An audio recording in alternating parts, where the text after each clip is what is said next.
we're going to be talking about the topic of crossing break lines and why this is an issue. So break lines, by definition, are a line that's used to connect data representing a distinct feature. This could be something like your edge of pavement. Between the points that are defining this line, we actually interpolate the rest of the line so that every piece of that line has a defined elevation. Now, if we've got two different break lines, they both have defined elevations across their entire length of their lines. If they cross, we end up with a conflict because those elevations, even if it's a tiny little bit different in terms of their interpolated elevations, it is a conflict when they are crossing. Of course, there is one notable exception to that, and that is if two break lines share a crossing point. And if they cross at the same point, there's no conflict.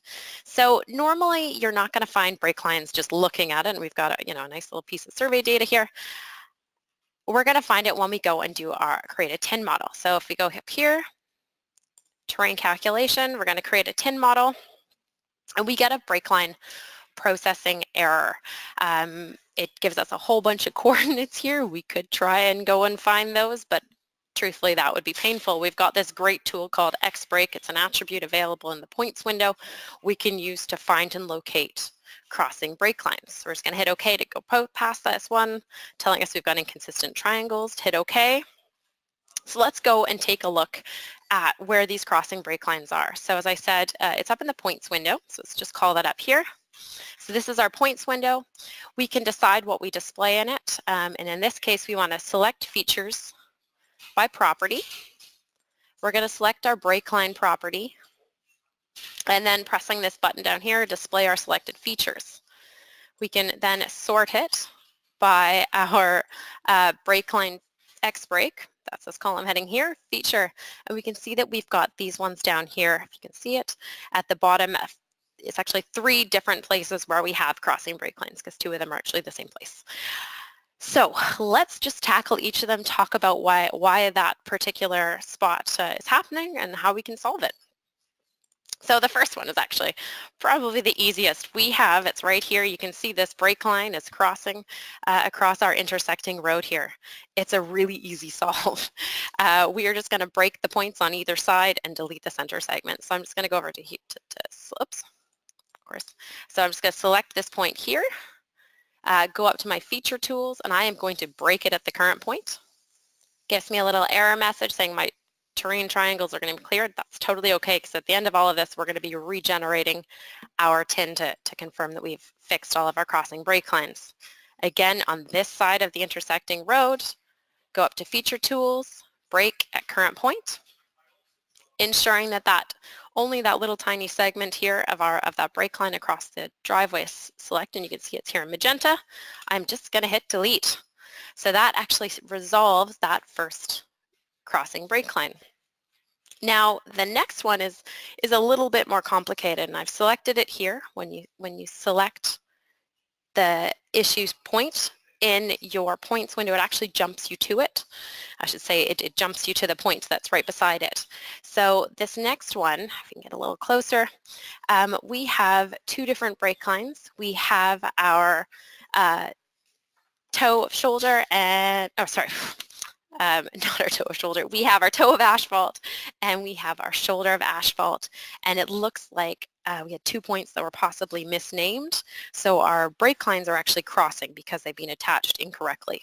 And this, not intuitive at first when we look at it, but it actually is a really common cause of crossing break lines. So to fix this and to solve this one, we need to break and rejoin those segments correctly. And to make it a little bit easier, I'm actually going to just change the line type of one of them so it's a little bit clearer. So just opening up my feature properties panel, I've got my asphalt shoulder here selected. I'm going to change my line type and make my symbols just a little bit bigger. Go up here to something a little bit more noticeable. Change my symbol, something a little bit bigger. Okay, so now I can get a little bit clearer. You can see that we've got these 2 are mixed up. So what we're going to do is at this point here, we're going to break both the lines and reconnect them. Okay, so pretty easy, break at current point. And then I'm still in my select mode. I'm going to go over here to this one, again, break at current point, and we are going to start moving them. Now we want to be really careful that we move them in a specific order so that we can make sure we're maintaining where those points were. Go, snapping it, selecting it, and if we click, we can make sure we select the right one. So the toe should be outside of the shoulder, so let's grab that one, edit it, move it over, back to selection mode just one more time. We're going to grab the shoulder, and we're going to edit and move it over.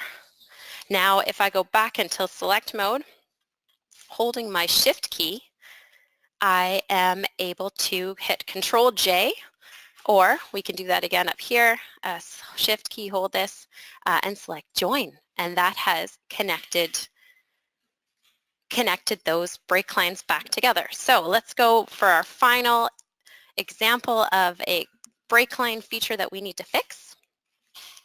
And that's over here. And wow, I'm zoomed in a lot. Okay, let's just back it up a little. Sorry, there's the last one.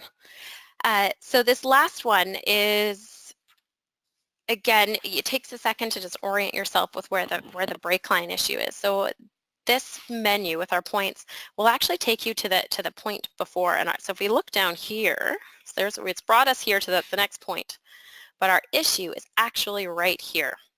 And you can see that this brake line is crossing over top of the other one. Now if we go back over to this side of our intersecting driveway, whoa, I'm too zoomed in, they actually share a point.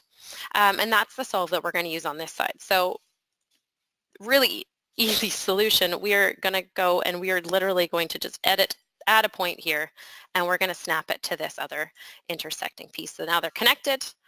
And let's confirm that we've solved all of our crossing brake line issues by regenerating our TIN, terrain calculation, and that's it. So all three of our crossing brake line issues have been resolved.